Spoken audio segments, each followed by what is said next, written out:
Thursday night, we got Miami Hurricanes, number 10, taking on number 6, Ole Miss Rebels. And Friday night game is the number 5, the Big Ten rematch from an October game. Number 5, Oregon Ducks taking on the number 1 ranked Indiana Hoosiers. Which of these games are you looking forward to most? I'm going to say Miami Ole Miss just because I've already seen the other one. I'm not a huge fan of all the replays we're going to see, but, more college football is good in my book. We have got a lot of rematches this playoff, like more than ever. Georgia, Ole Miss, Tulane, Ole Miss.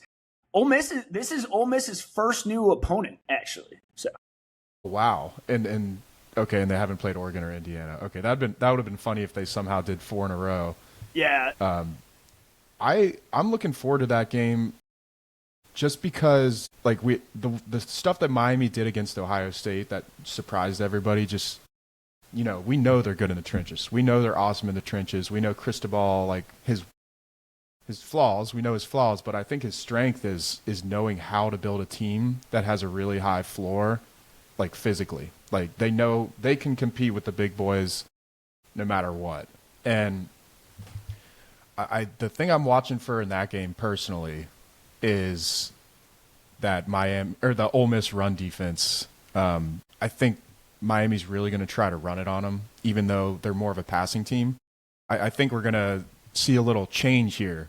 That's my big call for this game. Is I think Miami tries to go run first and slow the game down. Yeah, I think you bring up a great point against that front seven for Ole Miss, which is they have a solid pass rush, but it's by no means elite. Definitely not one of the top defensive lines compared to Ohio State, who Miami just took care of. So yeah, let's get into that game. So Miami coming off a 10-point win against Ohio State after beating Texas A&M down at Kyle Field 10-3, and the most exciting 10-3 game you'll ever watch. Yeah, like you said, they've got the dudes in the trenches. I mean, we don't need to talk anymore about Ruben Bain or Mesidor. We know how elite they are on the outside. Ole Miss's strength on the O-line is their tackles. The 2 tackles on the outside, Diego Pounds and Jaden Williams, I believe they're in the 70s for PFF grades and blocking. They're going to have to be on their A games to really, manage those 2 on the outside. The interior O-line for Ole Miss is what I'm worried about here. I'm worried about them running the ball with Q and Lacey, who just announced, by the way, has signed a deal to return to Ole Miss, second in the nation in rushing touchdowns with 23, I believe. Anyway, Lacey's going to have to be a factor in the run game, and the interior O-line that is not good for Ole Miss, they're going to have to really be on their A game. Only a 76 pass blocking grade for Ole Miss versus a 92 pass rushing grade for Miami on the other side. Seems like advantage Canes to me. Big advantage, yeah. Big advantage. Miami is actually like you said, you brought up Mark Fletcher in the run game.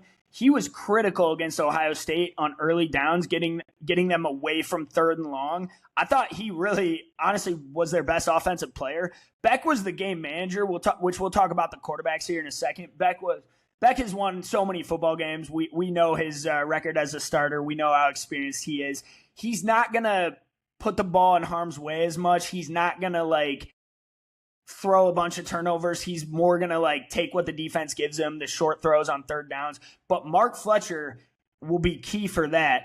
Miami is the 15th best run blocking team in the nation versus Ole Miss, who I believe, I just listened to our guy Max Chadwick. I believe Max said Ole Miss is the 80th best run blocking team, and they are only averaging 1.5 yards before contact for each run. That's not the recipe for success against this Miami front seven. Yeah, and Ole Miss, in Miami's run game for the whole season, their success rate's 79th in the country. They're not a run-first team. Fletcher is a really good back. We all know that. But they haven't been and they're in the ACC. They have a huge talent gap in a lot of these games, and they haven't been just running it down people's throats. So I do think in playoff games like this, I mean, we saw how Michigan won the title with J.J. McCarthy being the game manager. It's a very viable way to win a title if you are talented everywhere else. And they kind of look like that team right now to me. To get there, it'll be a different conversation based on if it's Oregon or Indiana, though. That's a really good point, actually. I haven't thought of that. That's a good comp. Carson Beck is kind of playing that point guard role that McCarthy was for Michigan, where he's got the loaded offensive lineman with Mawanoa and the NFL talents everywhere. You've got the weapons on the outside in C.J. Daniels and Malachi Tony, who I thought were big against Ohio State. And then you've got the big, strong back in Mark Fletcher. That's a great comp, actually. On the other side, the other quarterback, now let's get into him. He's not so much a game manager. He's a legend. Trinidad Chambliss, that is. This guy is just special, man. I mean, we have not given him enough respect on the season. I think I didn't want to believe that he could lead Ole Miss to a national championship a month ago. And now I don't have any doubts about him. It's the rest of the supporting cast, if they can keep up with Chambliss and really help him enough. And if the O-line can withstand Miami's pass rush enough to give him enough time back there, because that was how he beat Georgia, right? I mean, making plays in the backfield, running around, extending plays with his legs, throwing on the run, delivering dimes up the middle, and just like the Mahomes pop pass on that 3rd and long. So Chambliss is the opposite of the game manager in Beck. What have you seen from him that's impressed you so far? I think something you said at the beginning there reminded me of how I felt about Chambliss. Like, I didn't take Ole Miss seriously to start the season because it kind of felt like last year was their best chance, if that makes sense. And my God, yeah. It fell apart, right? Yeah. And then this year, the start of the season, he started really hot. And then they lost to Georgia. And, right when I was starting to buy into him, they lose to Georgia. And I'm like, well, they're going to Oklahoma next. They're probably about to start this unraveling. He ramped it up. He's been great. He's erratic. He's fun. He's everything that you want in a college football QB as a neutral, I think. Like, this is like must-see TV type stuff. Great for him that he, in my opinion, best game of his career in the playoff game. It's like that's when you have a guy like this, you might get that. You also might get the exact opposite if he faces a team like Indiana. You could see Indiana just terrorizing this guy. But the thing as an Ole Miss fan going into every game is like, we have a chance because we have Trinidad. We got a shot here. And I'm just excited to see, one more playoff game from him at least. And also I love the angle of Lane leaving and like these guys deciding to stay because they won. They're signing extensions. They're Golding's Charlie coaching. Weiss, quick note on that. Staying around as the OC for this game. I thought that was a big key. Yep. That's nice. And just a little talking point that I don't see mentioned a lot is like in going forward in the portal and the playoff, it's like winning in the playoff. Coaches complain about it because they can't recruit. They can't do this and that. It helps with player retention. These guys they're signing right now because they're a part of a playoff run, something Why special. Would you leave? Why would you leave during this? So there's your advantage, guys. Lock down your guys while you're on the run, and just think it's a really cool story between Trinidad and Golding being the coach. And I think I just talked myself into rooting for Ole Miss. Sounds like it. Yeah. It's hard to root against them, man. I'll say that. It's hard to root against Chambliss. He is electric out there. He is so fun to watch. I said it on my last show, but the performance he gave against Georgia was up there with the Joe Burrows versus Oklahoma and the Trevor Lawrence versus the Ohio State. And the Fields in that game, too. Fields versus Clemson. So, like, that was an all-time college football playoff performance by Trinidad Chambliss that you don't see happen very often. So I believe he was like a 90 PFF grade, 362 yards with 2 touchdowns, and just the fourth quarter leading them with 20 points, and just the amount of heroic plays he made on the run in that game, play after play, was just remarkable. I can't say enough about him. Over 4,000 total yards on the season, 29 total touchdowns, 66 completion percentage. I truly think the X factor in this game for Miami is containing Chambliss in the pocket. You have to contain him in the pocket. You can't let him get outside, extend plays with his legs. You can't let him run the football. That was what ultimately killed Georgia in the fourth quarter. Not necessarily him running the football and taking off. but him just extending plays in the backfield with his legs, getting receivers open, leading them open downfield. And then he only had 14 rushing yards. I expect that number to go up against Miami unless they can contain him in the pocket, which what better guys to do that than Bain and Mesidor. But no, I'm with you. Chambliss has won me over. I know he just announced that if the NCAA approves him, he will come back to Ole Miss, which I love. Like you said, I love that he's staying at that program. But is this guy an NFL quarterback? I mean, do we have to start talking about him in a different light, like in the draft? Is he like – I know Dalton compared him to Russell Wilson. Is he like a Russell Wilson, Kyler Murray type of quarterback who just like, no matter the size, just gets guys open, makes the right throw, makes the right read, extends with his legs, and just plays above his size? Here's my question for you. If you were Trinidad Chambliss's agent, this upcoming draft here, like, it looks decent to jump in, right? Like, I know he wants to come back to Ole Miss and he's getting paid a lot of money, but is this not an interesting person who could really show off in the combine and stock could rise? Like that guy that comes out of nowhere. Yeah. Yeah, possibly? 100%. No, I think coaches are going to fall in love with him right away. I mean, I think that's clear and obvious. You know, we saw Kiffin do it, Goldingez, and now he makes fans fall in love with him. Like you said, like you want to root for this guy, you want to play for this guy, and you want to play with this guy. And I think I'll say this on the draft. I don't want to speculate and get into it. I think Ole Miss fans probably would not want to hear about that conversation right now. But like, if he were to come out in this draft and take advantage of a lower QB class where there's not as many guys jumping in, he would be my fourth quarterback prospect. Right now. I can't think of a fourth guy above him. I'd have Dante Moore, Fernando Mendoza, and Ty Simpson as my top three, and then I would have Chambliss fourth. So, and I don't think that's a crazy take right now, given how he's playing. Yeah, that's something they should be thinking about, especially if the waiver thing drags out. The NCAA, it's never clear. Right. Very stressful. The deadlines are coming up. Yeah, so it'll be interesting what happens with that. Yeah. No, I'm excited. But first, I don't want to talk about Chambliss's future. Let's talk about the present. Who are you picking to win this game Thursday night? And I'll give you mine. I'm going to stick with Miami, I think.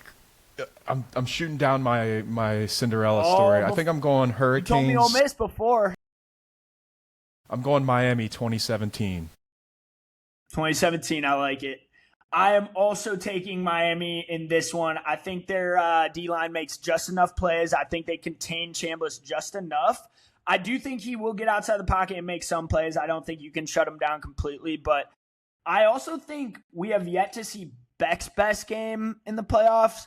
And I don't mean that like he's been bad. I think he's been fine. He's done exactly what they needed him to. But his experience, I still think we're waiting on his best game where we see like 250 passing yards or so. This is actually the worst rated defense he's played in the playoffs compared to A&M and Ohio State, like by a pretty decent margin on paper. Again, I don't want to discredit Ole Miss. They've done a lot of good things. I think they got some decent pass rushers, decent defensive linemen like Xavier Harris, Will Eccles. And I expect them to step up in this game, but against Miami's against Miami's O-line, the trenches for Miami are better than what Georgia had on paper. Miami has the best pass rush in college football. That's no secret anymore. Georgia had a non-existent pass rush all season. Nobody really talked about that in the SEC, but Georgia's pass rush was not existent. That was no factor against Ole Miss. That is going to be a factor in this one. That's ultimately why I'm taking Miami. I've got a little higher score than you do, though. I've got 30-27. So I think the Hurricanes, this is where they score their most points. I think this is where Beck has his best game and connects with guys like Tony and Daniels on the outside. And I don't think Ole Miss's defense is ultimately what will be the Achilles heel in this game. And I think Miami scores just enough to take them down 30-27. But close one. This is going to be a close one. I do think we'll see good amount of points on the board, but I think Miami's defense will contain Chambliss just enough to win. I thought your point about Beck was interesting. Just think Miami in December, they played A&M, they played Ohio State. Those are two really good defenses, and Ole Miss is just that level below A&M probably, right? Like maybe Right. 2 levels below. It's a good defense, but it's not special. Yeah. Maybe Beck 250 plus here, because it hasn't been. I don't even think he hit 150. Did he? No, I believe he's Nope. got. He hit 138 and Yeah, I was going 100 to say, I versus believe A&M. he's got 103 and 138. So, yeah, no, that right there, I think we're going to see Beck's best game against on paper, the worst rated defense that he's faced out of the 3 playoff teams.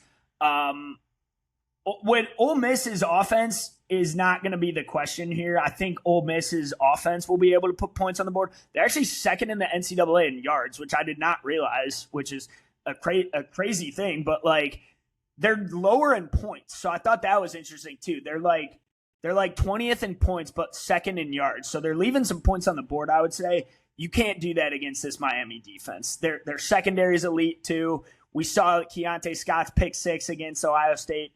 They shut down Carnell Tate last week. That was a wild conversation right there. But yeah, I've got the Hurricanes winning 31-28, or excuse me, 30-27, 3-point win. They don't cover the spread though. Spread is 3.5 Miami. I think Ole Miss covers that +3. Miami wins. Any other notes on that game? Yeah, I'm on Game on Paper. That's one of my sites I use for researching podcasts and stuff. And noticed when you were talking about Ole Miss's offense that their starting field position is their own 27, which is 83rd in the country, which is a team like that. I think that kind of explains why they get so many yards. The yards, weirdly enough, because they run a ton of plays. They get the ball on their own 27. And the reason why they're getting the ball on their own 27 is because their rush defense has been bad, and teams are getting a couple first downs on them before they punt. Right? Yeah, touchdowns and first downs, so they're getting pinned a little. So yeah, see, if Ole Miss can switch that, they're getting more possessions than any other team, is what it is. Because like you said, they're not forcing punts; they're forcing kickoffs. So they're starting at the 27. The first Georgia game, they didn't force a single punt. Did you know that?